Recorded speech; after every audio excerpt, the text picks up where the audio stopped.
দেখো বন্ধুরা, আমি আজকাল একটা নতুন রেসিপি নিয়ে হাজির হয়ে গেছি।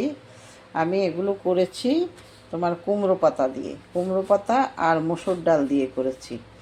এগুলি ভাতের সঙ্গেও খাওয়া যায় আর এমনিতেও খাওয়া যায়, খুব টেস্টি হয়। তোমরা করে খেতে পারো। এখন আমি কিভাবে করেছি রেসিপিটা তোমরা দেখে নাও। আমি কিছু কুমড়ো পাতা নিয়ে নিয়েছি। এগুলোকে ভালো করে পরিষ্কার করে ধুয়ে জল ঝরিয়ে রেখে দিয়েছিলাম। এখন এগুলোকে আমি একদম ছোট ছোট শাকের মতো করে কেটে নেব প্রথমে। আর আমি নিয়েছি কিছু মুসুর ডাল। মুসুর ডালটা আমি আগে থেকে ধুয়ে ভিজিয়ে রেখেছি। এখন আমি এগুলোকে পেস্ট করে নেব গ্রাইন্ডারে দিয়ে। তো এগুলোকে আমি এখন মুসুর ডালগুলোকে জারে নিয়ে নিচ্ছি। একসাথে আমি দুটো কাঁচা লঙ্কা দিয়ে দেব আর কিছু রসুন দিয়ে দেব। আমি রসুনগুলো আগে থেকে ছুলে রেখে দিয়েছিলাম সুবিধের জন্য। এই যে এই কটা রসুন দেব। আর তোমরা আরও বেশি দিলেও দিতে পারো, অসুবিধে নেই। আমি এই কটাই দিচ্ছি। আর যারা রসুন খাও না তারা রসুন না দিলেও চলবে, পেঁয়াজ দিয়ে দিলে হয়ে যাবে। তাই আমি এখন এগুলোকে গ্রাইন্ড করে নেব। ভালো করে পেস্ট করে নিতে হবে, একদম মিহি করে, দানা দানা থাকলে হবে না, একদম ভালো করে পেস্ট করতে হবে। মুসুর ডালগুলো পেস্ট করা হয়ে গেছে। এই যে একদম আমি এইভাবে পেস্ট করে নিয়েছি। রসুন আমি আগে পেস্টের মধ্যে দিয়ে দিয়েছিলাম গ্রাইন্ড করার সময়। এখন দিয়ে দিচ্ছি পেঁয়াজ কুচি, তারপরে দেব কুমড়ো পাতাগুলো।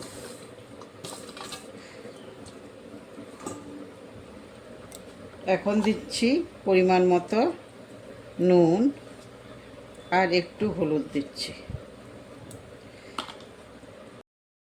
এগুলোকে এখন আমি ভালো করে মেখে নেব। হাত দিয়ে মেখে নিচ্ছি, চামচ দিয়ে মাখলে ভালো হবে না, সব মিশবে না। এজন্য আমি হাত দিয়ে মেখে নিচ্ছি। মাখা হয়ে গেছে। ওইদিকে আমি কড়াইতেও তেল বসিয়ে দিয়েছি, তেলও গরম হয়ে যাচ্ছে। এখন আমি দিয়ে দিতে পারবো বড়াগুলো। তো তোমরা কে কোথায় থেকে দেখছো আমাকে কমেন্ট করে জানাবে। আর একটা লাইক আর শেয়ার করে দিবে যদি ভালো লাগে আমার রেসিপিটা। আর যারা আমার নতুন বন্ধু তারা সাবস্ক্রাইব করে দেবে, ইউটিউব থেকে দেখলে আর ফেসবুক থেকে দেখলে আমার চ্যানেলটা ফলো করে দেবে আর লাইক আর শেয়ার করবে। আর যারা এখন পর্যন্ত আমার চ্যানেলটা সাবস্ক্রাইব করো নাই কিন্তু নিয়মিত দর্শক, তাদেরকেও বলছি বা অনুরোধ করছি সাবস্ক্রাইবটা করে দেবে। তাইলে আমি আবার নতুন নতুন ভিডিও করলে তোমরা সবার আগে পেয়ে যাবে। তেল গরম হয়ে গেছে। আমি গ্যাসটা মিডিয়ামে রেখে দিয়েছি। এখন আমি একটা একটা করে দিয়ে দেব। বেশি দিলে হবে না, আগুন পুড়ে যেতে পারে। এই জন্য মিডিয়ামে রেখে দিয়ে আমি দিয়ে দিচ্ছি বড়াগুলো। বেসন থেকে মসুর ডাল দিয়ে করলে খুব বেশি ভালো হয়। তোমরাও করে দেখবে, খুব ভালো লাগে। আমি আগে একটা দিয়েছিলাম রেসিপি, ওইটা আমি বেসন দিয়ে করেছিলাম, কিন্তু আজকে আমি মসুর ডাল দিয়ে করেছি। মসুর ডাল দিয়ে করে দেখবে তোমরা, মসুর ডাল দিয়ে করলেও খুব ভালো লাগে।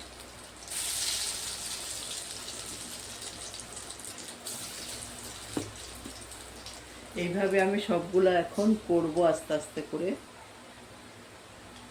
একটু আস্তে আস্তে করে আমি এগুলাকে উল্টে দিচ্ছি, এখনো হয়নি ভালো করে। এখন আমি আস্তে আস্তে করে দেখব হয়েছে কিনা। একটা সাইড হয়ে গেছে মনে হয়, এই যে হয়ে গেছে একটা সাইড।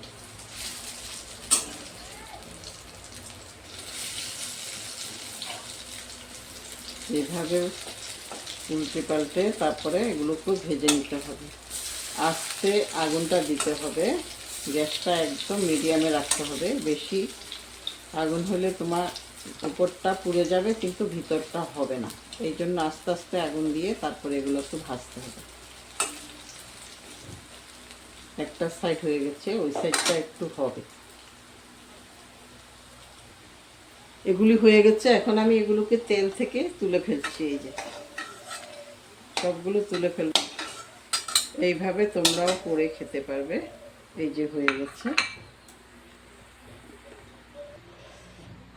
এই যে এগুলো হয়ে গেছে, বাকিগুলো আমি করে নিচ্ছি, করে তারপরে আবার দেখাবো কতগুলো হয়েছে। এগুলিও হয়ে যাবে এখন, এগুলিও আস্তে আস্তে আমি ভেজে নেব। এগুলিও হয়ে গেছে প্রায়।